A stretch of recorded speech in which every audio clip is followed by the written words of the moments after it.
Tita Loling, alam niyo po, napakahalaga po no, na sa isang buwan po ay or 2 times or 1 time na tayo po ay nakakapagdaos po ng pananalangin at pagpuri po sa Diyos sa tahanang ito ng Tita Loling.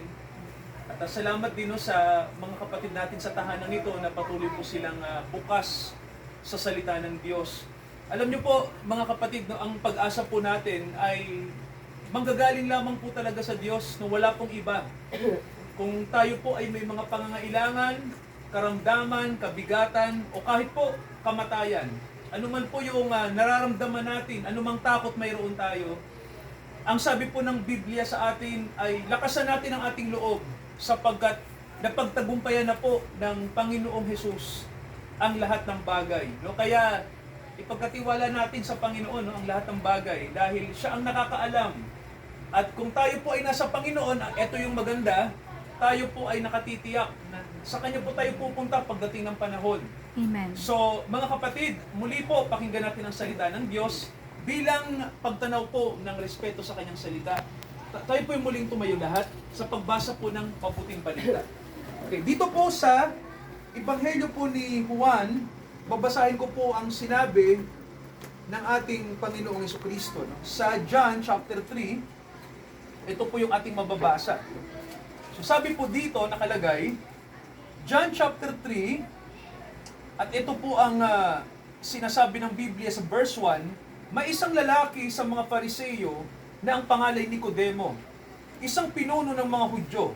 Ito rin ay naparoon sa kanya ng gabi, at sa kanya ay nagsabi, Rabbi, nalalaman naming ikaw ay isang guro na nanggaling sa Diyos, sapagkat walang makagagawa ng mga himala na iyong ginagawa, maliban na lang kung sumasa kanya ang Diyos. Sumagot si Jesus at sa kanya'y sinabi, katotohanan sinasabi ko sa iyo, maliban na ang tao'y ipanganak na muli, hindi siya makakakita ng kaharian ng Diyos. Ito po ang salita ng Panginoon sa atin sa gabing ito. Makakaupo po tayong lahat, mga kapatid. Muli po, idalangin natin sa Diyos ang kanyang salita. Ama, sa amin pong pagbubulay po ng inyong salita, ibigay niyo po ang karunungang makalangit na kailangan pong marinig ng aming mga kapatid upang kami po ay magkaroon ng pananampalataya na authentic, pananampalatayang legit. I-bless niyo po ang inyong salita tulad po ng panalangin ng aming kapatid. Kami patawarin niyo at nawa po buksan niyo ang aming puso sa inyong mga kapahayagan. Ito ang aming panalangin sa pangalan ni Jesucristo na aming tagapagligtas. Lahat po tayo magsabi ng Amen. Amen. Sige, sabihin nga po natin born again. Born again. Ayan. So, mga kapatid, mahalaga po na ang isang tao po ay ma-born again. No?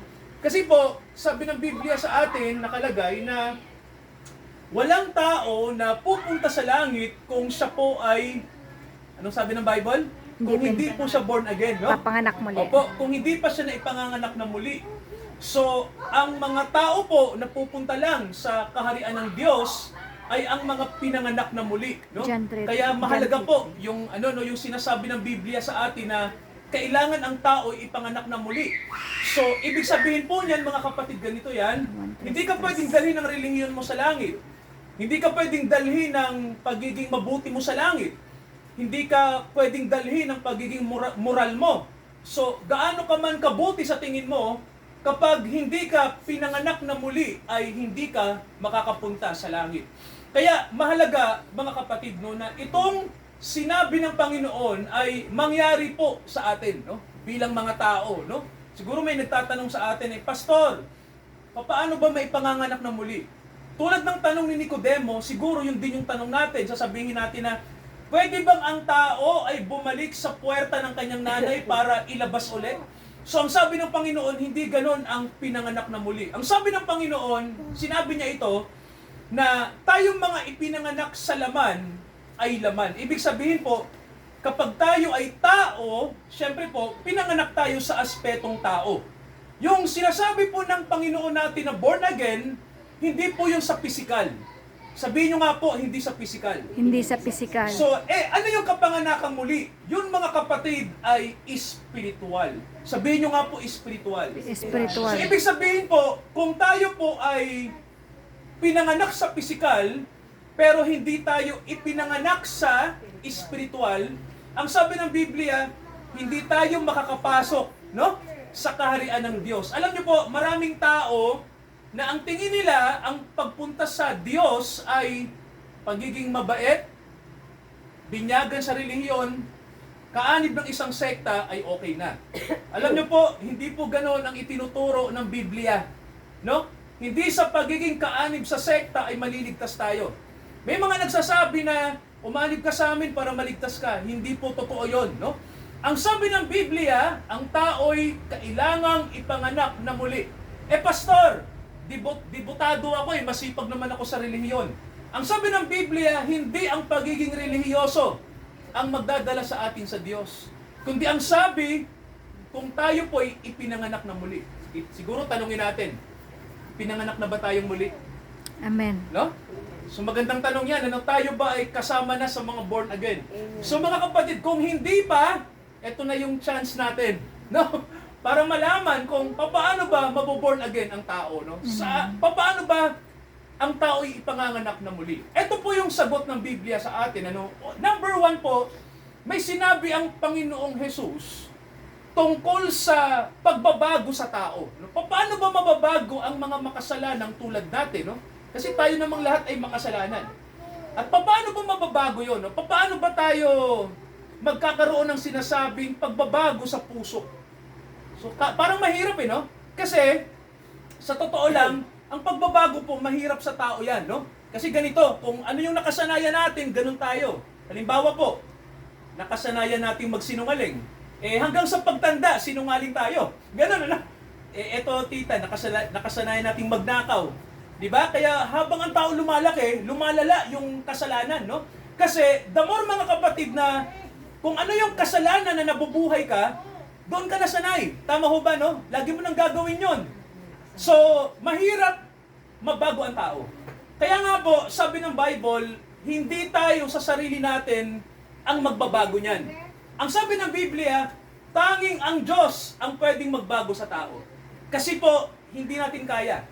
Siguro may magsasabi, Pastor, di ba may mga tao na dati nakikita ko maraming kalokohan, no? Maraming bisyo, nakita ko na bago Well, mga kapatid, tandaan nyo po yan, ano, na hindi sa ating lakas manggagaling. No? Siguro kahit na anong basa natin ng self-help, pag ang pinag-uusapan po ay yung ating kalikasan o kasalanan natin na tinatawag na sinful nature. Yung sinasabi na makasalanang kalikasan, mahirap pong mabago yan. Parang ganito po, nakakita na ba kayo ng, may sinasabi sa Bible nakakita na ba kayo ng leopardo? Yung isa sa mga pamilya ng mga pusa, no? May sinabi sa Isaiah na ang sabi, mababago ba ng isang leopardo ang kanyang balat? Diba, no, kung ano ka, diba tita, no, kung ano ka, yun ka, no? So, ang ibig lang sabihin nun, may sinisimbolo ang Bible doon na ang tao sa kanyang sariling lakas, hindi niya kayang baguhin ang kanyang sarili. Maliban na lang po kapag ang Diyos na ang kumilo sa atin. Kaya po may sinabi ang Panginoong Hesukristo, ito po yung unang bagay na dapat nating malaman para ma-born again tayo. Number 1, ito sabi, pakinggan niyo po ang John 3, ito po ang sabi, maganda to, no? John 3, at ito po yung sinasabi ng Panginoong Hesukristo sa verse 7. Huwag kang magtaka sa aking sinabi sa iyo, kinakailangan ngang kayo'y ipanganak na muli. Umiihip ang hangin kung saan niya ibig. At naririnig mo ang kanyang ugong. Ngunit hindi mo nalalaman kung saan ang gagaling at kung saan na paroroon. Gayon ang bawat ipinapanganak ng Espiritu. Napakinggan niyo po yung binasa natin mga kapatid, no? Sabi ng Panginoong Hesukristo, umiihip ang hangin kung saan niya ibig. Ito po yung gustong bigyang diin ng Panginoon. Numero 1 po, ang kapanganakang muli ay nanggagaling sa kapangyarihan ng Diyos. Kaya po, ang binigay na example ng Panginoon natin ay hangin, no? Ang hangin, ganito mga kapatid, no, para alam nyo. Alam nyo ang hangin, di ba pag ang ventilador binuksan natin, no? Ito po, may ventilador. May hangin po ba kayo nararamdaman? Okay, may tanong ako Pag binuksan natin ang ventilador, pero walang hangin, mararamdaman nyo? Di ba hindi, no? Kaya ang ventilador gumagana kasi may hangin. Tama ho ba? May oxygen. Di ba, tita? At yung oxygen, normal yan sa mundo. Di ba? Ang ginagawa lang ng makina, gamitin yung kanyang puwersa para magamit yung hangin. Pero yung hangin, tita, may sarili siyang kapangyarihan. Tama ho ba? Yes. Ang hangin, hindi natin makokontrol. Tama ba? Di ba mga kapatid? Walang nakakakontrol sa hangin. Tingnan niyo yung bagyo, ha? Pag dumarating ang bagyo, hindi natin kayang hinaan. Tama ba? Yes. Pag ang dumating signal number 10, patay tayong lahat, no? Bakit po? Kasi ang hangin, kapag nasa malakas na puwersa yan, walang kakayahan ang tao na pahinain yan. No? Kahit na anong tira pa natin siguro yan, pag kalikasan na ang gumagawa, mahihirapan na tayo. Ang sabi ng Panginoon sa atin, ang kapanganakang muli, tulad sa hangin, na umiihip, hindi natin alam kung paano nangyayari yun, pero ang sabi ng Panginoon, hindi mo alam kung paano nangyaring umihip, hindi mo rin alam kung saan pupunta. Ang sabi ng Panginoon, ang kapanganakang muli ay unpredictable. Ibig sabihin po, hindi natin mahuhulaan. Parang ganito, may mga tao nagsasabi na, ayan si born again yan. Bakit? Kasi ang bait-bait, parang ganyan, parang nanghuhula tayo, no? May mga tao na tingin natin mabait, born again yan. May mga tao naman na salbahe, ay hindi born again yan. Pero ang hindi natin alam, tingnan nyo yung nasa krus. Naalala nyo po bang na ang Panginoon namatay sa krus, may dalawang magnanakaw sa tabi niya? Nababasa nyo po sa Bible? Okay. Yung dalawang magnanakaw, may isa po itong na born again? Yes, mayroon, no? Sino po yun? Yung nasa kanan. Di ba? Di ba kasi, supposed to be, sabi ng Bible, yung dalawang magnanakaw na yun, tinutuya siya. Pero sabi ng Biblia, sa huli, nagbalik loob yung isang magnanakaw, tita. Di ba? Parehas silang tumutuya eh. Pero sabi ng isang magnanakaw, naisip niya na, nandito kami sa krus dahil pinaparusahan kami sa kasalanan. Samantalang itong kasama namin na to, wala naman pong kasalanan, pero namatay. O parang nagdurusa siya. Hindi deserve. Parang ganun, pero kami deserve.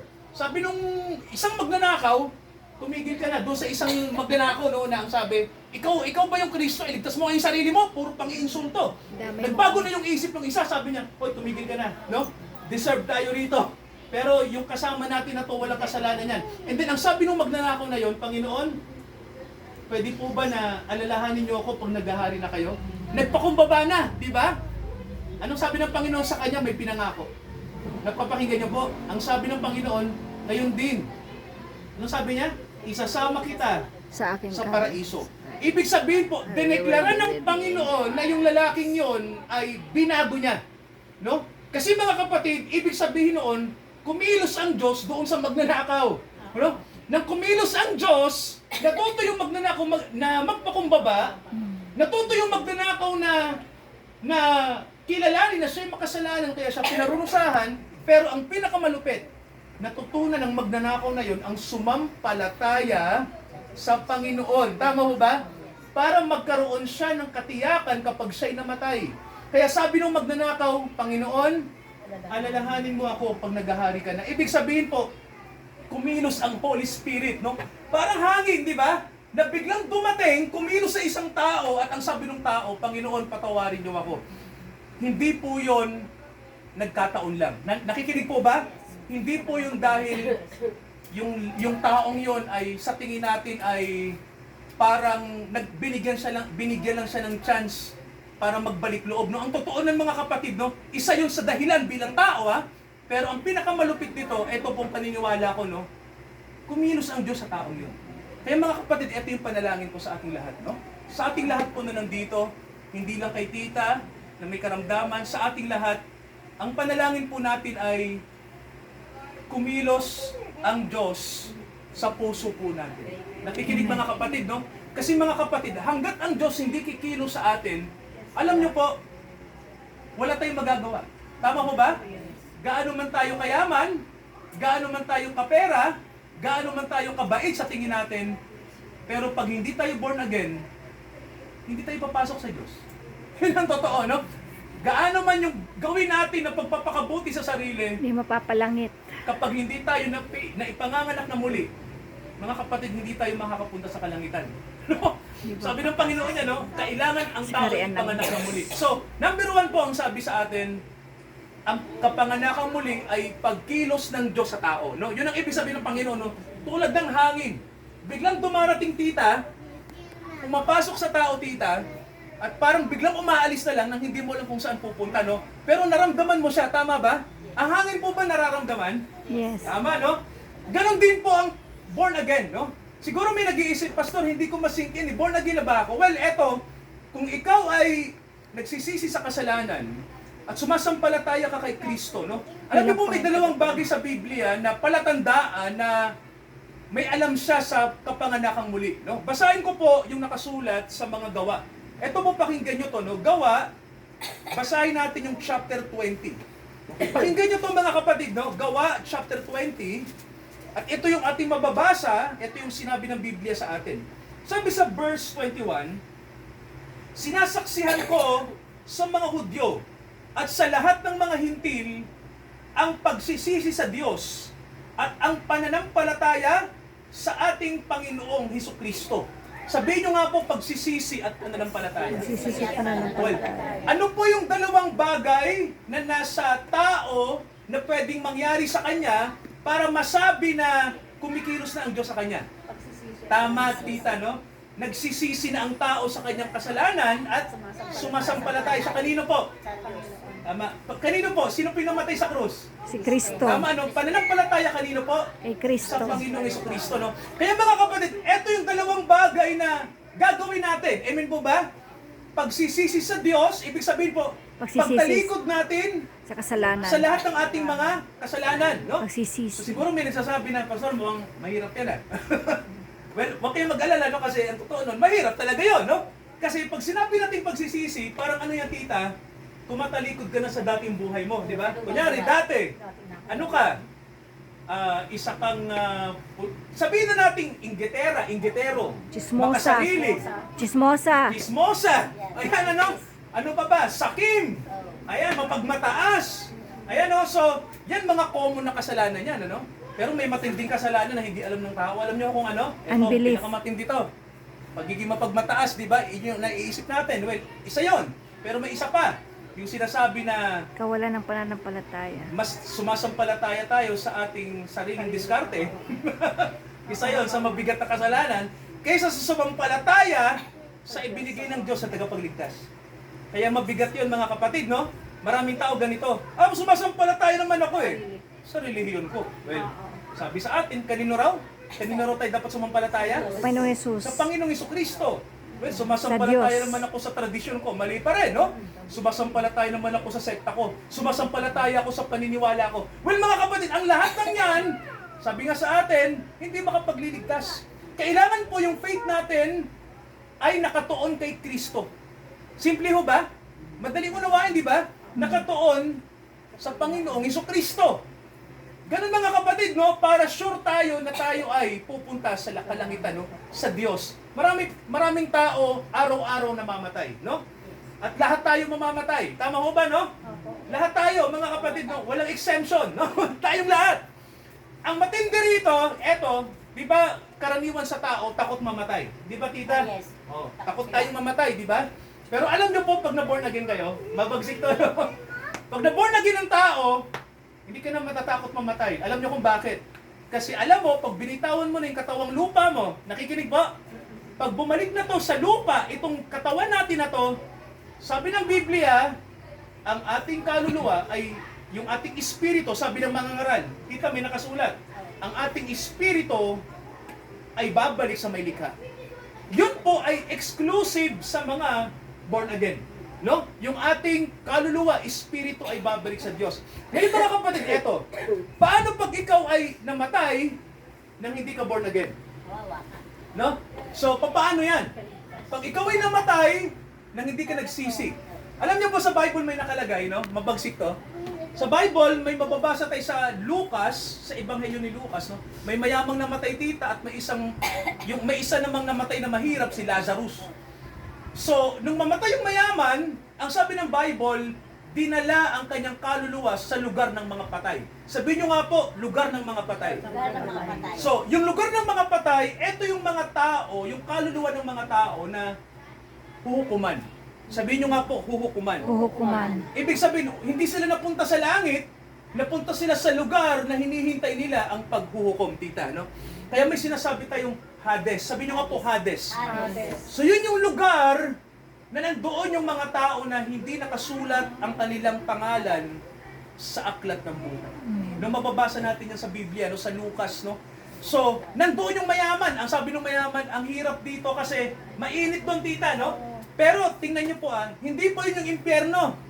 Hindi po yun ang hell, no? May nagsasabi na, napunta sa impyerno. Tama naman, no? Impyerno yun, pero kumbaga po sa impyerno, maliit na impyerno, tita, no? Parang impyerno na ano lang. Kumbaga po sa kulungan, tita, provincial jail. No? Hindi pa ito yung munti, no? Sabi ng Bible, ang impyerno talaga na darating na yung sinasabi ay sa future, no? Sabi ng Bible, dagat-dagatang apoy, no? Doon dadalhin ang mga kaluluwa ng mga hindi po maliligtas, no, doon.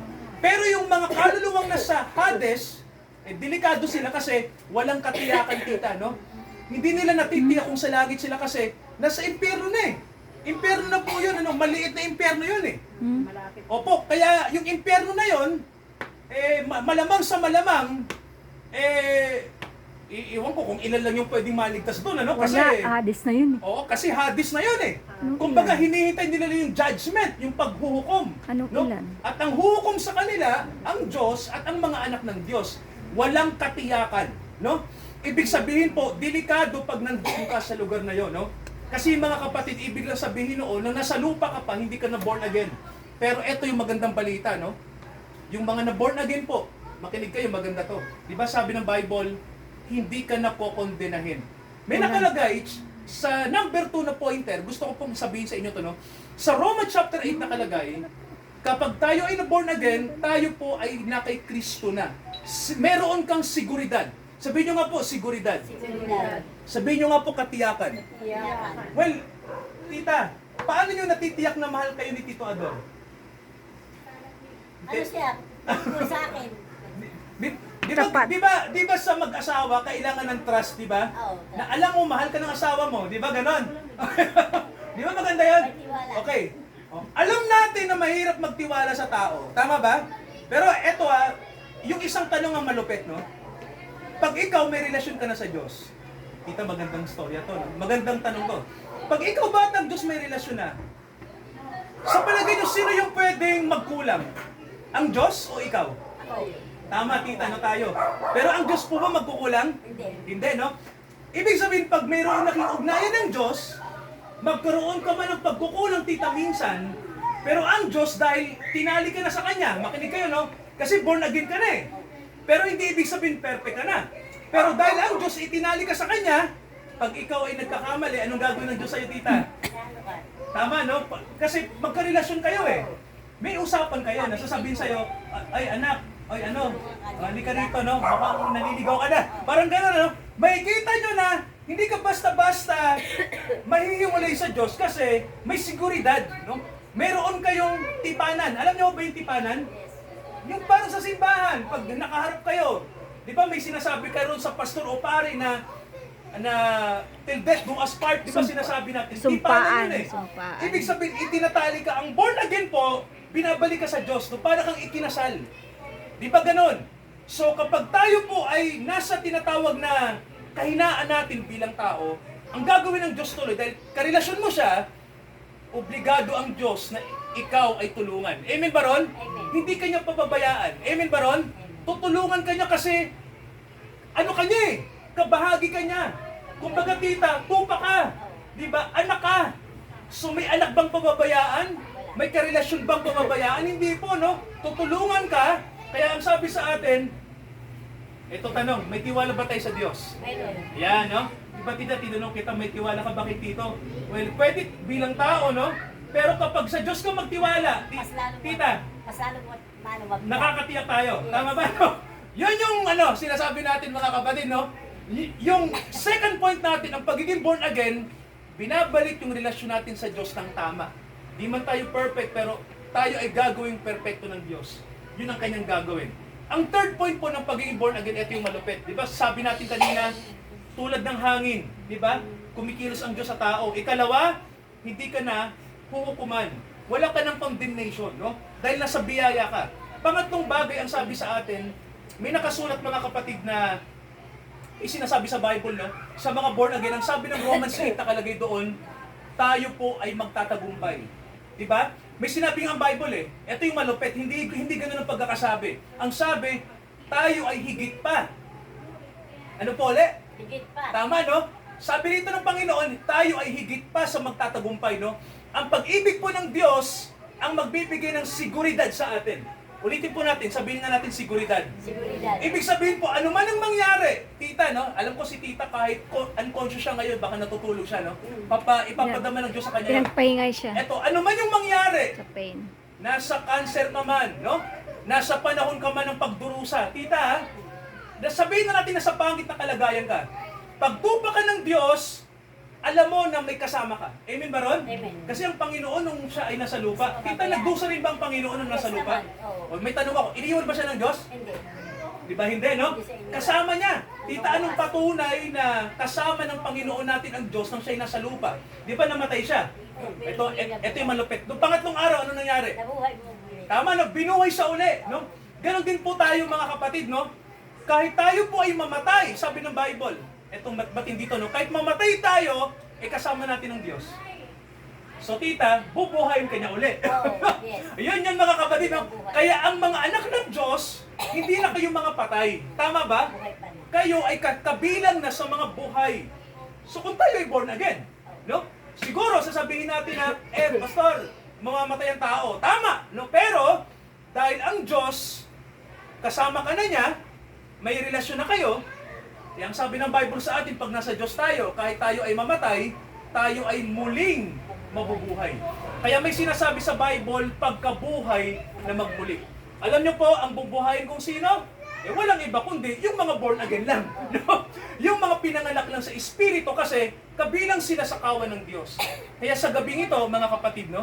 Alam ko po na isang pribilehiyo po na makapagbigay ng salita ng pag-asa sa ating lahat sa pamamagitan ng Tita Loleng nandito, sila Ilay, kasama natin yung pamilya ng Tita Loleng. Alam niyo po, grateful kami sa inyong mga kapatid kasi nababahagi po namin yung katotohanan ito na nasa Bible. Para tayong lahat po ay maging panatag, ano man ang mangyari. Amen po ba? Amen. Anumang sakit, anumang kamatayan, anumang pagdurusa yan. Pag tayo ay nasa Diyos, may seguridad tayo. Amen. Amen ba mga kapatid, no? Ang seguridad, hindi po yung may plan tayo, pag madededball na tayo, hindi ng security na ng lupa yun eh. Tita, di ba? Ang security na gusto ng Diyos sa atin, sure tayo na sa Kanya tayo pupunta pag na-deadball na tayo. Sure tayo dapat, mga kapatid, no? Doon tayo mapapanatag, no? Ako hindi ako panatag, halimbawa lang, no? Madededball na ako, tapos meron akong St. Peter's, hindi ako panatag nun. Bakit? Yung katawan ko mabubulok din eh. Diba? Ano yung St. Peter's? Wala lang din, di ba? Pero kumukuha tayo bilang tao kasi kailangan. Pero may St. Peter's ka nga. Wala naman yung pangalan mo sa langit. Kawawa ka. Kasi St. Peter ka pa, doon din ang bagsak mo, no? Sa parusa din. Kaya mga kapatid, no, sa araw na to, no, sa gabing ito, ino-offer ng Panginoon yung kaligtasan niya sa atin. Amen po ba? No? So, pagbabalik loob sa Diyos at pananampalataya sa Panginoong Jesucristo, sapat po yun para magkaroon ang tao ng katiyakan sa kanyang paglakad sa buhay pananampalataya. Tayo po'y tumayo bilang pagtugon sa biyaya po ng Panginoon. Amen po ba? Okay. Sa lahat ng kapatid na nandito, hindi ko na po kayo tatawagin mga kapatid, no? Kung nasa puso nyo po na sinasabi nyo ngayon na, Pastor, gusto ko pong ma-born again. Well, hindi po si Pastor na may kapangyarihan dyan, kundi ang Diyos. Pag-pray natin na tayo po'y baguhin ng Panginoon, pumasok siya sa ating puso, at mabago ang buong pagkatao natin. Ma-born again po tayo sa tulong ng kanyang biyaya. Mag-pray tayo. Ama, dinadalangin namin si Tita Loleng sa inyo. Hawakan niyo siya, gabayan niyo siya, bigyan niyo siya ng security na ang kanyang kaluluwa, ang kanyang katawan at espiritu ay sa inyo. Pakaingatan niyo po ito at pakaingatan din namin by faith. Tulungan niyo si Tita Ama na maging panatag sa kabila po ng karamdaman. At naniniwala kami, pinagaling niyo na siya. Amen. Ano man ang mangyari, Lord God. siya'y nasa inyong mga kamay na Hallelujah. at mayroon na siyang kapanatagan. Ibigay niyo po kay Tita Ama ang peace of mind and heart. Yes. Sapagkat ito ang kailangan namin sa panahon kami ay nasa kabigatan. May kapayapaan kami sa inyo. At tulungan nyo si Tita Ama na ang kanyang pananampalataya po'y lumakas. Ganon din po sa lahat ng kaluluwang nandito ngayon, na walang katiyakan kung saan sila pupunta pag nangyari na po ang pagtawag nyo. Ama, lumalapit kami ngayon, sama-sama, at hinihiling namin na baguhin nyo kami. Nais po namin makasama sa mga pinanganak na muli. Amen. Hindi namin kayang ipanganak ang aming sarili. Dahil ang may kapangyarihan nito ay kayo lamang. Kaya Ama, pumasok nawa ang inyong Holy Spirit sa aming mga puso. At turuan nyo kaming magbalik loob sa inyo. At talikuran namin ang lahat ng aming kasalanan. Amen. At sumampalataya kami sa inyong ipinadalang tagapagligtas. Ang pangalan niya ay Kristo Jesus. Namatay sa krus para sa amin, Yes, O God. upang sa kanyang muling pagkabuhay, magkaroon kami ng panibagong buhay. Amen. Ama, ito ang aming panalangin sa lahat ng kapatid na nandito ngayon, na kami po'y baguhin nyo, at nawa po sa puso namin ang inyong salita ay pumasok, ang Holy Spirit, upang tunay kaming ma-born again, upang mabago kami mula sa aming kalooban. Lahat ng mali, lahat ng kasalanan namin ay amin pong inihihingi ng kapatawaran sa inyo. Sabi niyo po sa amin, magpakumbaba kami lagi bilang tao, sapagkat hindi kami perfect. Kailangan namin laging i-remind kami na si Jesus ay nasa amin na kung kami po ay totoong nagre-repent, nagsisisi sa kasalanan. Naniniwala kami kung kami ay magsisisi sa kasalanan namin at magbabalik loob kami sa inyo at aming tatanggapin ang Panginoong Jesus, at kung tatanggapin niya kami bilang kanyang mga anak, bilang inyong mga anak, tunay Ama na may katiyakan kami Amen. kung kami po'y mga anak, kung kami po'y mga anak niyo na. I-bless niyo po ang tahanang ito. I-bless niyo po ang bawat kapatid namin. Nawa po kaming lahat ay magalak sa gabing ito. Sa pangalan ng aming Panginoong Jesucristo, lahat po tayo magsabi ng Amen. Amen. Amen. Hallelujah, mga kapatid.